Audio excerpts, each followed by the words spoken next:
Wonderful. Thank you, Tom, and good evening, everyone. It's really excited to be here with you virtually this evening to enjoy the latest version of a wonderful talk I heard a version of several years ago from Dr. Murphy. As Tom mentioned, I serve as executive director of the Adirondack Watershed Institute, or AWI for short. And AWI is a program of Paul Smith College, and our mission, I think, is a wonderful mission. It's about protecting clean water and promoting healthy watersheds for the good of nature. Our natural systems depend on clean water, as do our human communities here in the Adirondacks and beyond. So that's the mission of our program. I'm really excited to introduce Dr. Murphy, who will be sharing Water, an Incredible Journey. That's an incredible title. And I just want to say that, I actually had the pleasure of hearing this talk several years ago. It was at Adirondack Research Consortium meeting in Lake Placid. And I remember there was a whole room full of us sitting there, and we all had our water, a little pitcher of water and water glass, conference style. And I remember just getting this urge, I got to take a sip of water. I got to take a sip of water. And I was resisting it. So does everybody else, because we feel like some sort of mind control thing was happening to us. But everybody in the room literally took a sip of water almost at the same time. So I think that's a testament to the engagement with this talk. So I'm really excited to have Neil with us to share this story and this journey with us tonight about water. A little bit about Neil Murphy. So he's currently a senior fellow for environmental and sustainable systems at the State University of New York College of Environmental Science and Forestry in Syracuse. One of my alma maters too, so I'm very near and dear to my heart. Neil also served as president of CESF for 14 years. He was also, prior to that, had a long career with a large environmental engineering and consulting firm, also based in Syracuse, so Brien Gere, where he actually was president and chair of the board there before he took on the role of president at SUNY ESF. Neil has his Ph.D. in chemistry from Syracuse University, and his Bachelor of Arts in Chemistry from St. Michael's College, which is in Burlington, Vermont, for those who may not have heard of St. Mike's, great school. So with that as an introduction, I'll turn it over to Neil, and we can enjoy your presentation about Water, an Incredible Journey. Thank you very much. Water is just an incredible molecule. I mean, it's both very simple, made up of 3 atoms, but in terms of function, it is incredibly complex. And it is just a great system to study and to understand. This is a classic lake up in the Adirondacks. And certainly visually, water extends into the Adirondacks in a very, very comforting kind of feel for the area. Could I please have the next slide? This is a little bit about the molecule. And on the lower disk on the right-hand side, you can basically see the water vapor presentation of water. In the middle disk, you can see a presentation basically of liquid water and the water molecules making that up. And then you can see on the disk on the left-hand side, the structure of water in the form of ice. Now, one of the grand challenges of the 21st century, and these are the United Nations Millennium Development Goals, was to provide clean and affordable water to meet human needs. The fact that the United Nations in 2017 felt that this had to be an essential component of the grand challenges for engineering really elevated basically what we have to do and the importance of what we do relative to water. I've always been fascinated by water in different languages. And there are some similarities, as you can see on this slide. And the largest similarity is that of aqua. But you can see Wasser, you can see Hydor, Woda, but again, there's a theme through this that ties each of these expressions for water together. The one I most like is ice in Indonesian, air batu. And that means in Indonesian, stone water. And that is their word for ice. Now, the global 2000 characteristics of water as a resource, I think are very important to review and very important to basically understand. The first is that water is ubiquitous. Water is present everywhere on Earth. Now, they're present in some areas to a greater extent than others, but it is in every place on Earth. Water is heterogeneous. It's a heterogeneous resource. Exists in 3 different physical states. And certainly, most importantly, water is a renewable resource. And we define it, the process of its renewing itself largely by the water cycle. And water may be a common property. It's non-stationary, obviously. And the interesting thing about water is it has a lot of ill-defined property rights that create some confusion in the regulation of water. Water is used in vast quantities. Just think about total water use at 3,000 billion metric tons per year globally. And the other thing that shocks me, given the importance of water, is that water is so inexpensive. Municipal water at 30 cents per metric ton, compared with sand and gravel at $3 a ton. In my mind, there is absolutely no comparison in terms of the importance of water relative to how we price water. I'd like to share with you a few of the systems that I have worked on. One system is Onondaga Lake. And when I finished my graduate work at Syracuse University, I was hired by Brien Gere largely to participate in and oversee the monitoring program of Onondaga Lake. And I have a history of involvement with Onondaga Lake that belies my years. And at the heart of making Onondaga Lake a priceless asset is an extraordinary investment in wastewater treatment. And this is an aerial view of the Metropolitan Sewage Treatment Plant as it has been recently upgraded.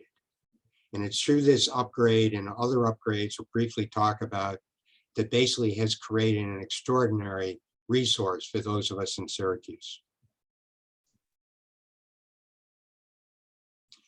One of the things that really, I still, when I talk about it, it makes me feel good. The restoration of Onondaga Lake, we celebrated that in 2015 with a swim, some 25 people that have been involved in one form or another with the restoration of the lake. And that restoration cost about $1.3 billion and took 45 years. And this celebration, everybody who got in that water felt it was one of the most important swims that they ever had.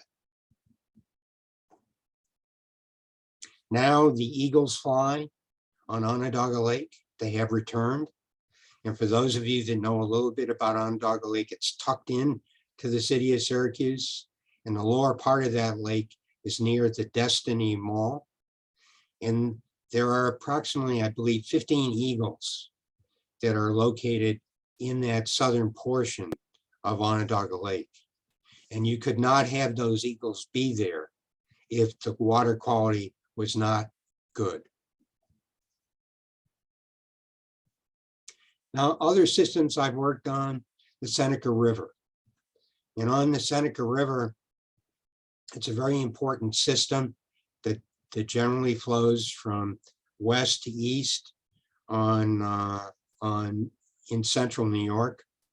But on that system, I had the honor to help restore it by creating basically the design of 2 wastewater treatment plants for 2 industrial users of the Seneca River. One was a division of W.R. Grace Company and made organic sulfur compounds, and the other was Gould Pumps.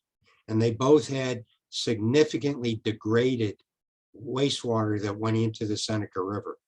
And again, it was personal reward that we're able to properly treat that water and contribute toward making the Seneca River what it is today. The other was the Rochester and Baymont of Lake Ontario. For those that you are familiar with Rochester, Rochester used to have bathing beaches along the Rochester and Baymont, but they couldn't because of combined sewer overflows, municipal wastewater, a range of things. And now, as you can see in this aerial, you can see that beach which has been restored, and swimming again is possible in Lake Ontario. It's made possible because of the Van Laer wastewater treatment plant that was designed and built to treat the municipal wastewater being discharged to the Rochester and Baymont. But now, rather than being a liability, the Rochester and Baymont is a very strong asset to the city of Rochester. Another one that I had an awful lot of personal gain and reward from was working on the Hudson River. And my role on the Hudson River had to do with 2 facilities that were discharges of PCBs in the upper Hudson. And I can remember being within a cavity, a rock cavity, that was a way of bypassing a dam on the Hudson, upper Hudson. And in that rock cavity, there were fractures, and literally PCBs were flowing into that rock cavity because of those fractures.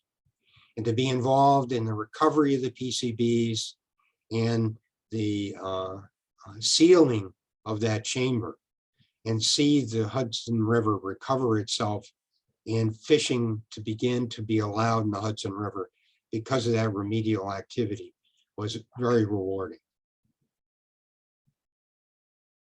Housatonic River, again, GE comes to the high point here with their facility in Pittsfield, Mass, which was a chemical processing facility for the plastics division of GE. And again, working on the wastewater, working on the discharges from that particular facility, the upper Housatonic River was restored. These things are really very, very, very important, and they're integral to the resource as the resource exists today. And the last one to show is Boston Harbor. And I have to tell you, I had nothing to do with the restoration of Boston Harbor. I was really more involved in defining the mathematical model that was used to basically describe what the impacts were from various wastewaters that were discharged into the Boston Harbor. Others actually came up with the remedial plan. But right now, I did have the opportunity to take a swim in Boston Harbor after the restoration activities were completed. And again, very rewarding. In the Potomac, here in our nation's capital, have the Potomac River, we've got Rock Creek, and we got the Anacostia. And all 3 of these received what are referred to as combined sewer overflows from the municipal system to collect and treat sanitary wastewater. And on the next slide, you can see the location by the three dots that are shown sort of to the middle right, near RFK Stadium. This was a treatment system that was used to treat some of the combined sewer overflows prior to going into the Anacostia and then into the Potomac River. Now the Potomac River is an extraordinary resource for all those that are in Washington, D.C. And now politicians don't have to hide when they are approaching the river, but rather they can celebrate like everybody in Washington. Now, this is a lake that renews me today, but I have to tell you, this is probably one of the cleanest lakes, definitely in New York State, and maybe even in the US. This is Skaneateles Lake, and the water is taken from Skaneateles Lake and used by the city of Syracuse for potable water. The only treatment of that water is adding a disinfectant.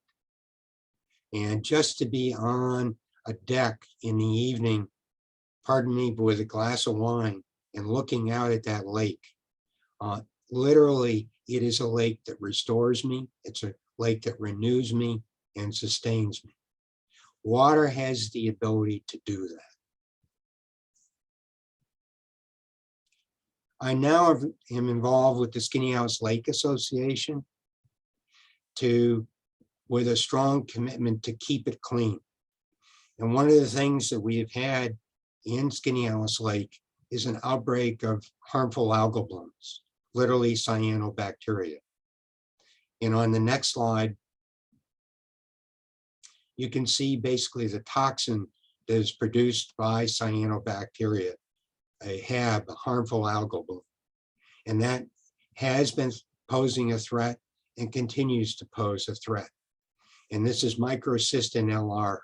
This is one of the most toxic chemicals known to be in water. And fortunately, the management plans that have been put together have been very successful in about the last 8 years of preventing a HAB bloom and preventing basically the formation of microcystin in Skaneateles Lake. We're protecting an extraordinary resource for the city of Syracuse. Now we are facing a global water crisis. And what are the 7 reasons why we may be facing that global water crisis? Clearly, the first one is we're changing the climate. We're making dry areas drier. We're making precipitation more variable and extreme. And in both extremes, excess water and a lack of sufficient water because of climate change are grossly affecting our water resources. And the Water Resources Institute has come up with a saying that I very much believe is somewhat at the heart of some of the problems with water. More people, plus more money that those people have, yield more water demand.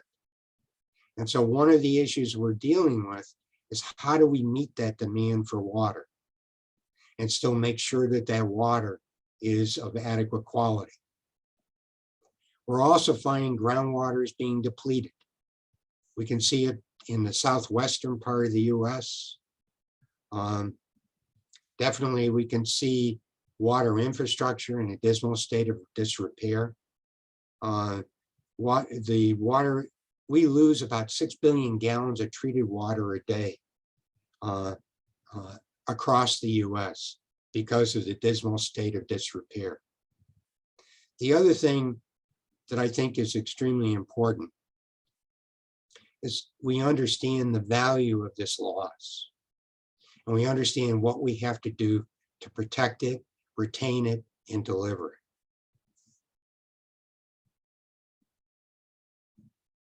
The other thing that's hurting our water resources is the natural infrastructure is being ignored. It's amazing to me that in our watersheds, we've lost up to 22% of the forests in our watersheds in the past 14 years. And you may hear this, and it is very important. Our forests are nature's natural filters. We can only have good water quality when we maintain the forests and vegetation in our watersheds. Water is wasted on a regular basis. Still, practices like flood irrigation are used in some locations, and water-intensive wet cooling, particularly at thermal power plants, uses more water than is necessary to basically cool those plants. And right in the very beginning, I mentioned the price of water. It's wrong. Water is seriously undervalued. If we were to more value water, the total value of the water by users would be enhanced.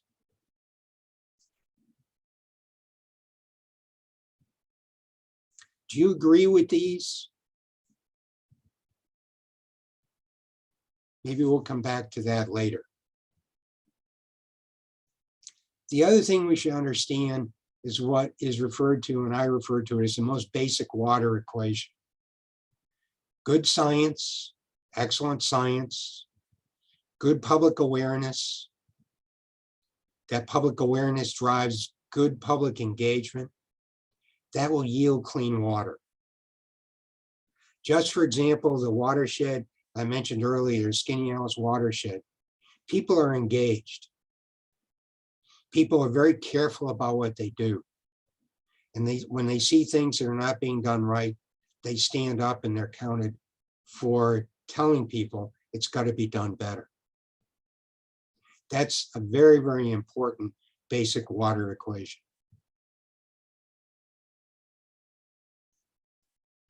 There's also the Principles of Water Ethics by Bruce Jennings. And there are a couple of things that he presented that have really struck me. Over 1 billion people on our globe are in need of clean water. They don't have clean water today. And 2.6 billion lack access to basic sanitation. The combination of both of those, particularly in developing countries, is just very bad. It leads to disease, it leads to a lower quality of life. Ecologically informed and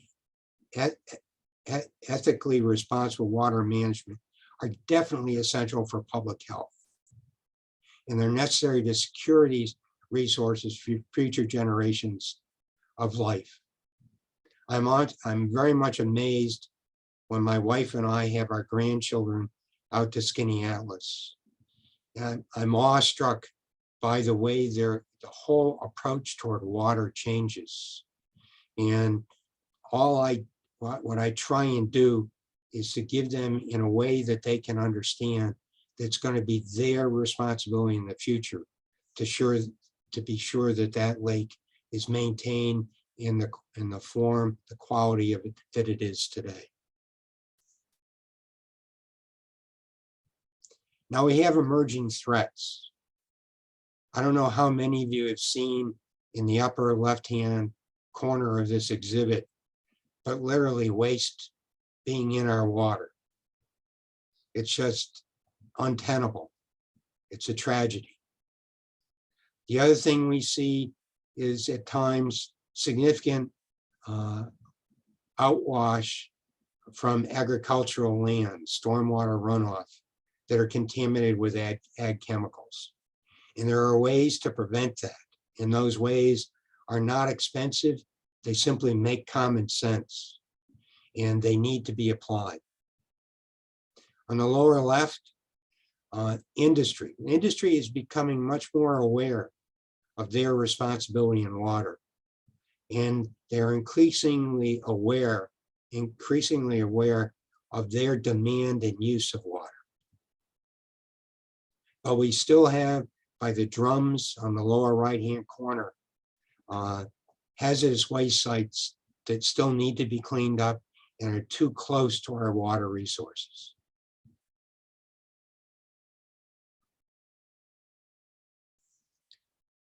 These exhibits to me almost make me cry. And they clearly outline why we have conflict over water.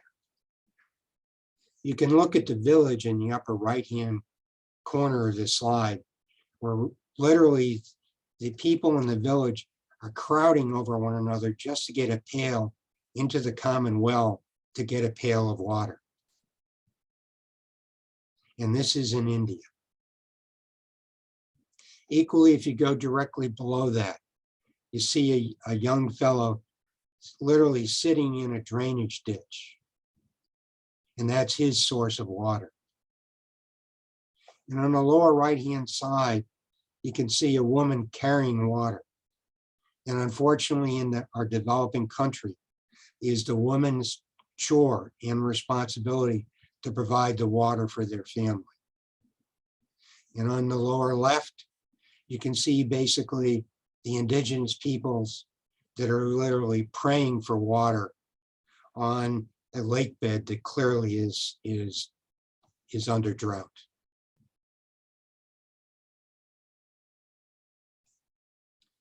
Water scarcity could and is driving conflict. And if we could get cooperation involved for those that are struggling over water, as shown in this exhibit, we could solve many of the water crises on the face of the earth. And you can see what these people are trying to do here just to get a bucket of water, basically for their families. To digging holes and trying to extract water from those holes. This is what water is like in the underdeveloped areas of this world. And remember, water's worth it. It's worth our passion. It's worth our respect. It's worth our efforts. Our effort, frankly, to get involved and to best assure that the right things are being done to protect our water resources. And no question, our health is dependent upon it, and our future is dependent upon it. Remember, water's worth it.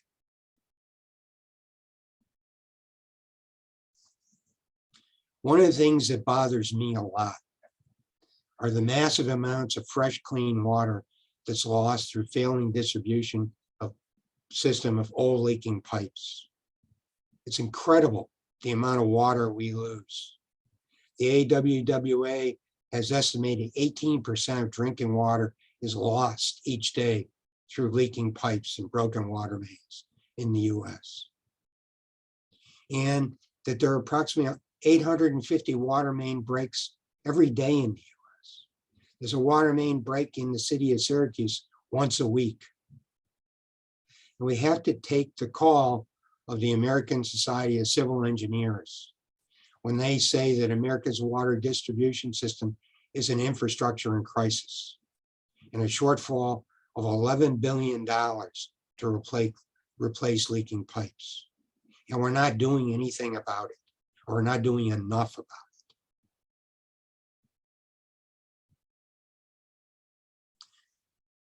This is a water main break next to the UCLA campus. If you look to the upper right-hand corner of the slide, you can see an extensive amount of standing water. This actually flooded probably about a third of the campus of UCLA. And this is simply because of a water distribution pipe, although a large pipe, that had failed due to corrosion.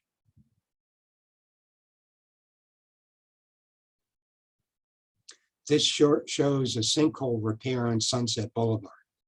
These pipes are of enormous size when we start talking about Los Angeles and other cities of that size. We're talking about pipes that are 4 and 5 foot in diameter. They have to be maintained.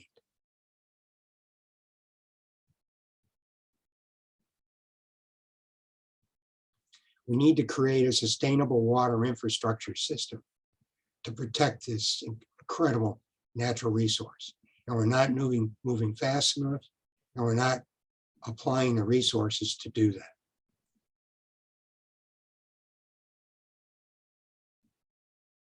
Now, For most of these water main breaks, it's corrosion. It's not the age of the piping that's responsible for these breaks.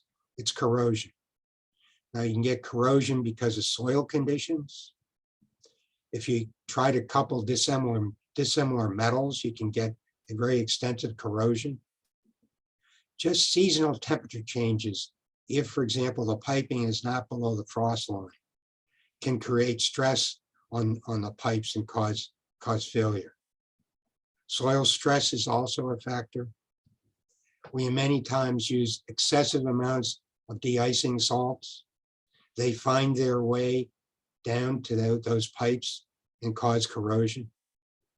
Stray electrical currents, because of sometimes electrical distribution system being almost or very close to being in the same conduit, or not conduit, but excavation as water distribution piping and seismic action.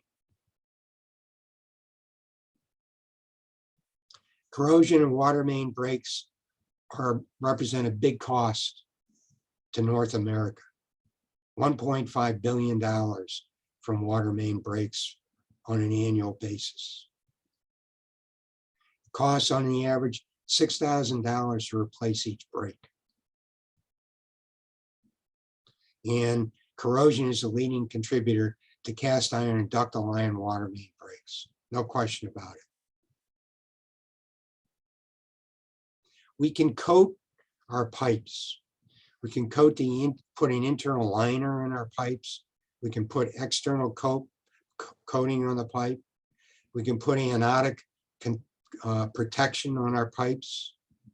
Here you can see, for example, on the left, where this is likely a cast iron pipe that's simply corroded, completely corroded from the inside. If that pipe had an interior liner, that corrosion would not have happened. On the upper right, you can see a corrosion because of dissimilar metals. And again, if we had the proper fitting there, that corrosion and breakage would not have occurred. And again, interior as well as external linings can help correct these types of issues.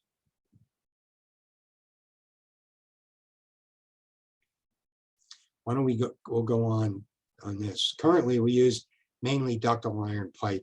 Cast iron pipe really went the wayside, generally in the 70s and the early 80s. And today, we use centrifugal casting of pipe to give it to give it greater strength and to assure that it's going to withstand the rigors of a distribution system.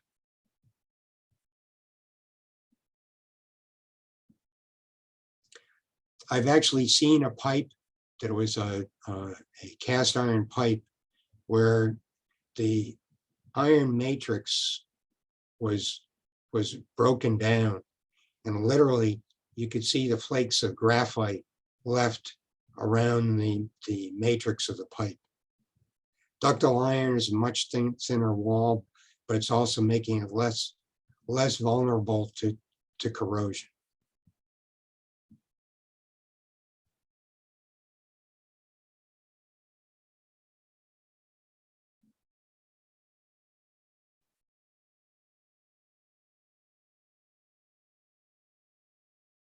I think that's the story. What I'd like to do is try and answer some questions. All right, everyone. So we'll open it up. If anybody has questions for Neil, feel free to add those to the chat or add them to the Q&A section below the screen here. Can I ask you a questions, Dan? Of course, Dan. Yeah, go ahead. Oh, sorry.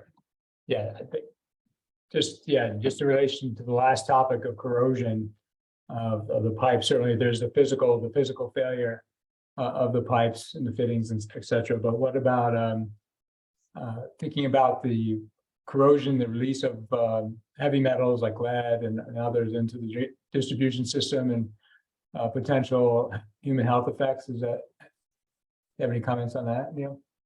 Yeah, I think nowadays public utilities are much more conscious of the corrosion that could be created by the water itself. It's not the issue with Flint, Michigan is not really a thing that we see today. And they actually add some chemicals, some polyphosphates that actually minimize any small amount of corrosion that occurs.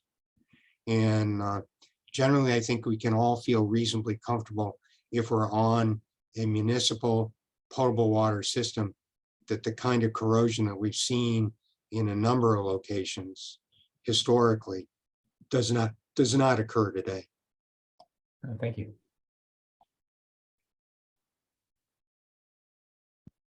Neil, I would ask, what have you noticed in the years that you've been working on water quality issues? What has really been the key differential for changing the public's perception of water quality issues? Have you noticed something from lake associations or the folks that you work with in the community, something that really stuck with them that made folks want to make change in their community? I think it has been education, where we create a situation where the engineers and so on for the utility meet with the residents who, for example, are immediately have their homes along the river or have their homes along the lake, and get a dialogue started. And then have that community as a whole put, for example, a water quality management plan together that identifies what they feel they can do to preserve the integrity of the source. I find, for example, in the Finger Lakes, I think every Finger Lake has a water quality management organization that is made up of residents on those Finger Lakes, or residents that consume water taken from those Finger Lakes. That's great. Thank you, Neil. So we have another question here asking about the bottled water industry. So curious as if the bottled water industry is causing significant issues for our water supply, and if there are ways for industries to improve and implement sustainable practices. I think that there is a place for bottled water. I think increasingly with time, people are not relying on bottled water for their sole source of drinking water. And I think because of the Safe Drinking Water Act, where there's a responsibility on the part of the water utility to send out on an annual basis the measurements of its water quality, and any violations of water quality from the criteria that are referenced in the Safe Drinking Water Act. I think all of that education process and the dialogue between the utility and the user, I think helps. Great, thank you, Neil. We have another question here. Neil, what are your thoughts about places of water abundance like the Adirondacks? Do we ignore it at our peril? I think we celebrate it. We celebrate it. And it should not be ignored. Just because there's an abundance of water, it doesn't mean that the natural waters shouldn't be protected, and the prudent practices, the best management practices be applied to protect those resources. I think I may have mentioned earlier that I'm involved in a study for Lewis County. And in Lewis County, we are working very hard to come up with practices to protect both the groundwater and the surface water supplies. And things like riparian buffers that can be used, for example, on surface water sources to protect basically the resource. Erosion control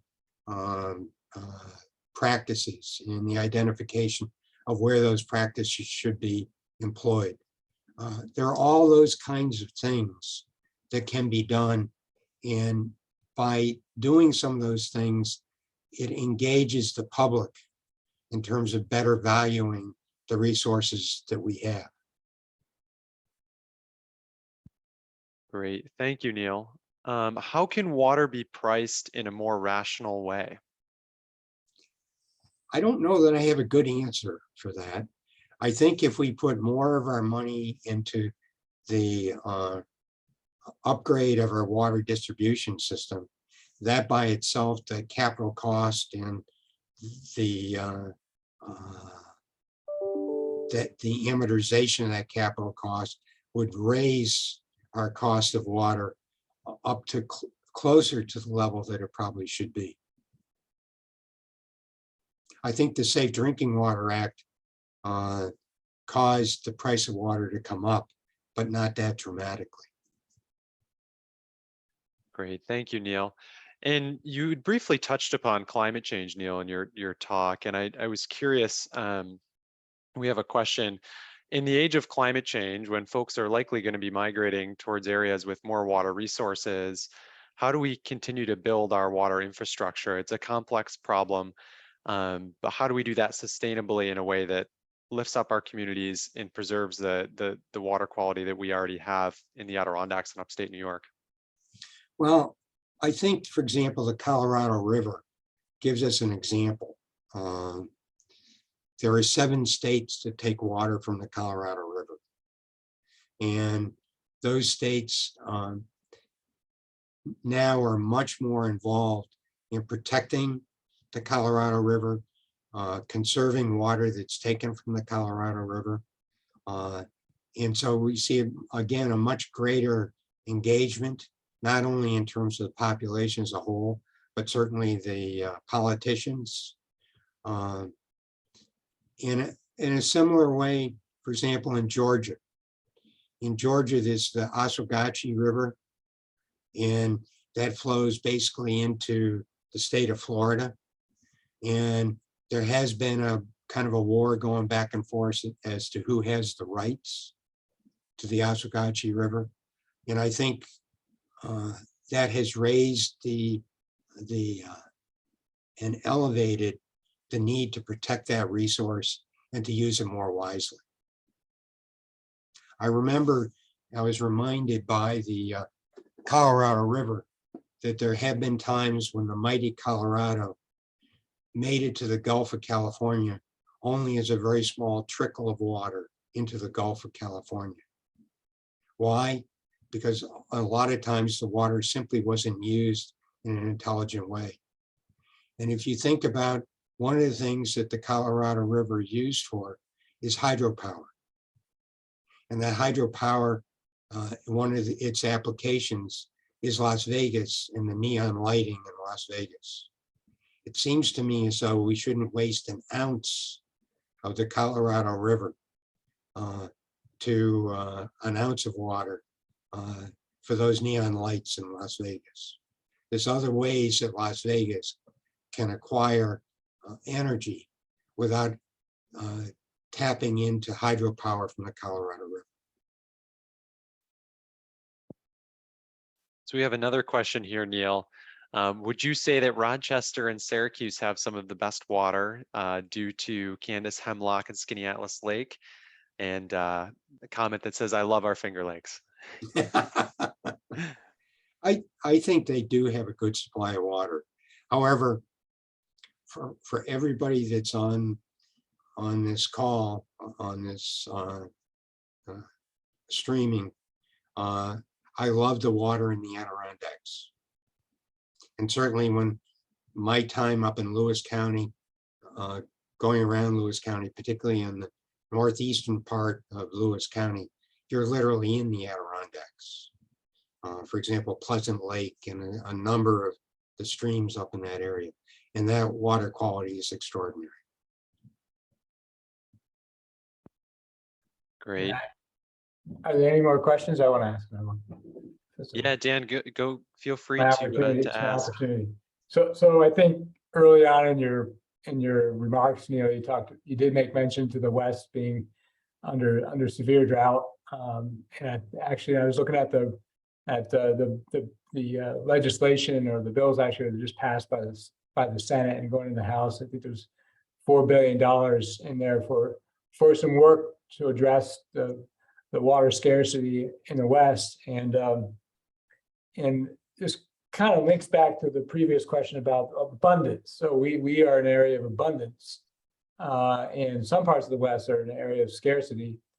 And I'm imagining pipes being, is it too far-fetched to think that there would actually be water moving great distances across the US to address, to bring balance, I guess, in terms of available fresh water to areas of scarcity?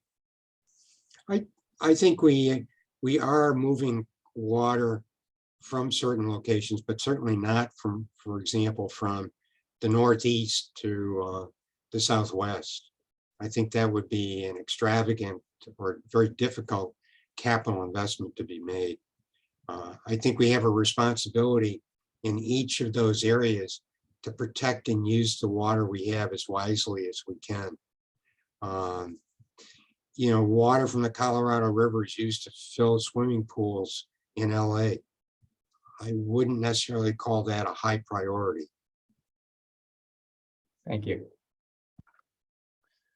Thank you, Neil. So if there's no more questions, we'll give it another minute here just to see if anybody else has any questions. But really want to thank you all for coming out this evening and spending this rainy afternoon, at least here in the Adirondacks with us, and celebrating clean water with Dr. Neil Murphy. Thank you all for joining us tonight, and thank you, Neil, for joining us. Thank you for inspiring us and for advocating for clean waters throughout New York State. Excellent. Mike, can I leave with one comment? Absolutely. When I leave here, approximately 45 minutes, I'll be in Skaneateles Lake taking a swim. And that will be outside of having the opportunity to talk to all of you. That is always a high point in my day. Thank you, Neil. I love that vision. Thank you, Neil. I hope everyone gets out and enjoys our waterways for the remainder of the summer. Thank you, everyone, for tuning in tonight. Thank you, Neil. Take Thanks, care, Neil. everybody.